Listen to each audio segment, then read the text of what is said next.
Post-traumatic stress disorder, or PTSD, is a condition that develops after a person has had a terrifying experience, which usually involves the threat of physical harm or death, either to oneself or another person or persons. PTSD can occur to someone who has been hurt or harmed themselves, or to someone who has witnessed another person being harmed or injured, such as an accident or attack. There are four types of symptoms of PTSD, but they may not be exactly the same for everyone. Each person experiences symptoms in their own way. These symptoms include flashback, avoiding reminders, negative thoughts and feelings, and other reactive symptoms. Attention. We have a collision involving a child approximately 5 years old. Eastbound Lansdowne at Monaghan, requesting immediate response. Phil, what you'll discover at the scene is that the child has been dragged underneath the vehicle and remained conscious the whole time. She'll ask, "Am I going to die?" You'll need to assure her she won't. PTSD affects people in a wide range of professions. Some of the most common are first responder positions such as RCMP, firefighters, and paramedics, as well as the military.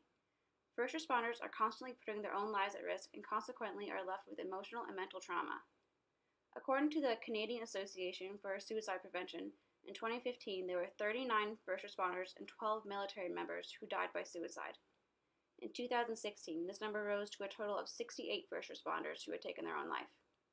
Corrections officers and paramedics account for more than 50% of first responder PTSD cases. Why did you find it so hard to really believe that you had post-traumatic stress?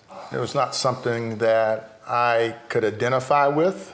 You know, as an athlete, as an officer, as a leader, we're trained to override pain, to override doubt. Being dangerous, violent, or crazy. For people who have PTSD, they're at risk for depression, substance abuse, high risk for suicide, anxiety, etc. Greg Gadsden, a U.S. Army vet, was wounded by a roadside bomb in Iraq in 2007 while returning from a memorial service for 2 fallen soldiers. He lost both his legs above the knees, as seen previously in the video. His mission is to end the stigma around PTSD because fewer than 30% of people with this mental illness seek treatment. The stigma creates a barrier. A friend of mine referred me to the Legion. I had no idea what services they provided, but that's what eventually forced me to seek the help, and I'm glad I did. It was the best thing that I ever did. It's important to have compassion dealing with the veterans and their family members. It's a very sensitive, critical time in their life when they need help. Once I met with the service officer, they provided me with the options of what I had available to aid my recovery, like the services of the OSI clinic, the operational stress injury social support. I had no idea what it was. And, at the time, I was in a fog.